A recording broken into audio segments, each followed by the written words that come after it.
apa kabar GoCapri, sahabat GoCapri? Kali ini saya berada di SMP 42 Batam, ya, yang mana sekolah ini telah siap untuk menerapkan pembelajaran tatap muka yang bila mana nanti sewaktu-waktu diterapkan oleh pemerintah Kota Batam.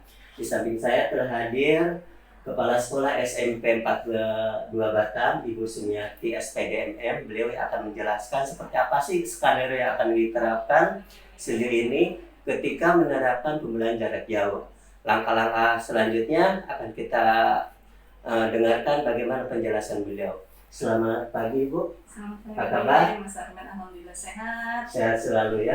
Nah, Bu, bagaimana skenario kita untuk pembelajaran jarak jauh, persiapan yang kita siapkan kita saat ini? Jarak jauh atau Pembelajaran tatap muka, sorry. Ya, oke. Nah, terima kasih Mas Arman untuk waktunya. Assalamualaikum warahmatullahi wabarakatuh. Selamat pagi dan salam sejahtera untuk kita semua serta salam sehat untuk kita semua. Mas Arman, di sini saya tentunya akan sedikit memaparkan apa saja sih yang sudah kami persiapkan.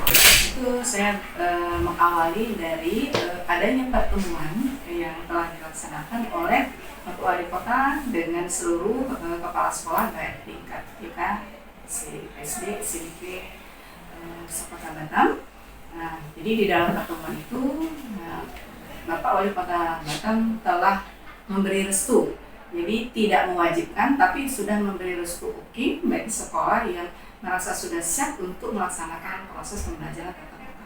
Nah, setelah dari kegiatan itu, maka persiapan yang kami lakukan di sekolah, yang tentunya ada beberapa hal yang sudah sejak jauh hari kita persiapkan. Jadi untuk melengkapinya, kami mengawali dari mengadakan pertemuan dengan pihak komite sekolah, pengurusnya saja, ditambah dengan perwakilan orang tua siswa. Itu dilaksanakan pada tanggal 31 Desember 2020. Jadi kami juga menyampaikan pesan Pak Wali dan menyampaikan apa-apa yang harus kita persiapkan sesuai dengan SKB Pak Menteri kepada pihak pengurus komite.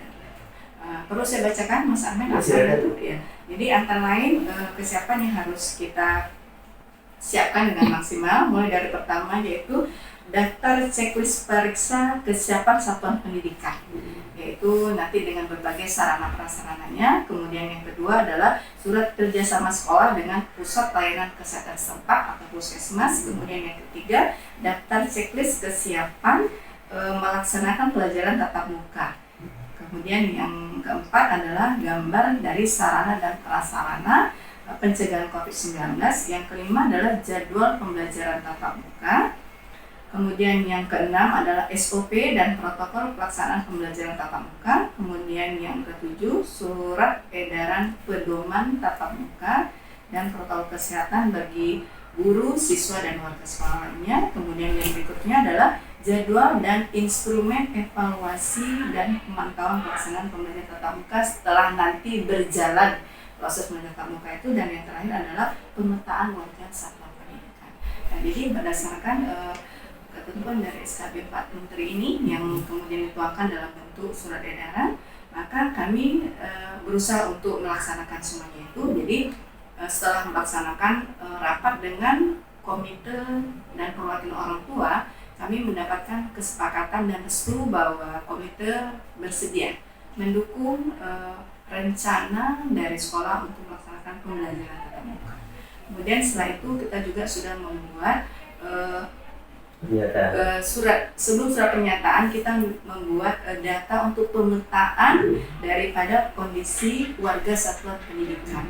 Apakah mungkin siswa kita itu ada yang komorbid, atau siswa itu ke sekolah dengan menggunakan kendaraan umum atau diantar orang tua.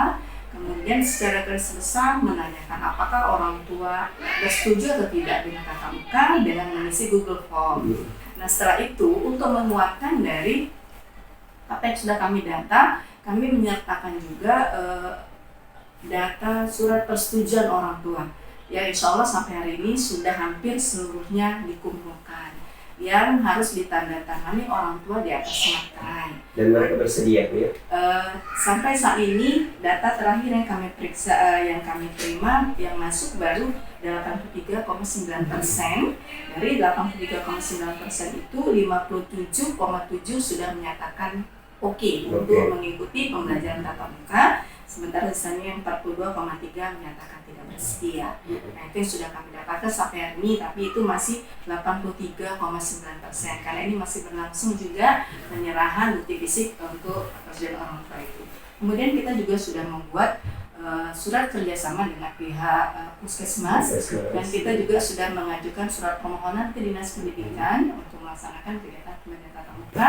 Sampai saat ini masih menunggu apakah ada izin atau tidak. Kemarin juga sudah disampaikan bahwa nanti kalau ia diokekan akan ada visitasi oleh pihak tertentu ke sekolah untuk mengecek kesiapan sekolah dan pelajaran tatap muka. Sampai saat ini setelah itu kami juga sudah mempersiapkan berbagai sarana. Sarananya antara lain yaitu cuci tangan, baik cuci tangan yang berada di gerbang utama, kemudian juga cuci tangan yang ada di setiap lokal tidak ada, tapi setiap tingkat kami adakan. Kemudian ada juga yang di sekitar itu sekolah sudah ada cuci tangan. Kemudian yang kedua termogan untuk mengukur suhu. Kemudian juga yang ketiga kita juga sudah ada tim nanti untuk melayani segala sesuatu yang berhubungan dengan penerapan daripada prokes dari COVID-19. Dan tidak lupa mungkin nanti mengingatkan setiap kali kita akan memulai, yaitu dengan mengingat pesan ibu, mungkin gitu ya, supaya tidak lupa yang 3, pakai masker, mencuci tangan, dan Bu, bila mana nanti ada orang tua kan tidak setuju nih, berarti anaknya kan tidak masuk ke sekolah ya. Langkah apa yang diterapkan oleh sekolah bagi anak yang orang tua tidak bersedia untuk pembelajaran tatap muka? Bagi orang tua tidak bersedia untuk mengikuti pembelajaran tatap muka, kita masih tetap melayani proses pembelajaran daring. Ya, cuman mungkin waktunya tidak berbarengan. Mungkin setelah selesai daring baru kita layani, baru selesai tatap muka baru kita layani untuk yang daringnya. Jadi ini tidak memaksakan sifatnya, Bu ya? Iya, intinya memang itu sesuai dengan arahan dari Pak pimpinan daerah kita, tidak ada unsur paksaan. Jadi bagi orang tua yang merasanya anaknya lebih aman di rumah, silakan dilaksanakan. Kita akan melayani. Bagi yang ingin tatap muka, ya kita akan coba juga untuk menerapkan sesuai dengan prokes COVID-19 itu. Nah, tim kit kan sudah dibuat Bu untuk prokesnya. Nanti ketika kita mengadakan ini scanner termo ya, dinyatakan anak itu entah sakit, panasnya tinggi, suhunya, apa upaya-upaya yang kita lakukan? Apakah kita ingin isolasi atau gimana? Kalau kami, makanya itu kami sudah membuat surat kerjasama dengan puskesmas. Seandainya ada ketemu anak yang seperti itu, untuk sementara waktu anak tersebut akan kita isolasi di ruang OKS dulu, sambil kita nanti menunggu kehadiran orang tuanya, dan kita akan mengarahkan nanti mungkin dia untuk ditindaklanjuti ke puskesmas tempat kita menjalin kerjasama. Jadi pada dasarnya SMP 42 ini siap ya kapanpun diterapkan untuk pembelajaran tatap muka ini. Insya Allah siap. Sudah siap. Karena segala sesuatunya udah ini ya, udah disiapkan. Sudah disiapkan. Insya Allah pada izin kan kita coba. Baiklah, sahabat GoGepri, begitu itulah bincang-bincang dengan Kepala Sekolah SMP 42 Ibu Sumiati SPDMM bahwa sesungguhnya pembelajaran tatap muka yang akan diterapkan di SMP 42 sudah siap 100%, baik itu prokesnya ataupun sarana yang disiapkan. Demikianlah wawancara kami untuk hari ini. Lain kali kita akan sambung lagi dengan tema yang berbeda. Terima kasih. Assalamualaikum warahmatullahi wabarakatuh. Waalaikumsalam.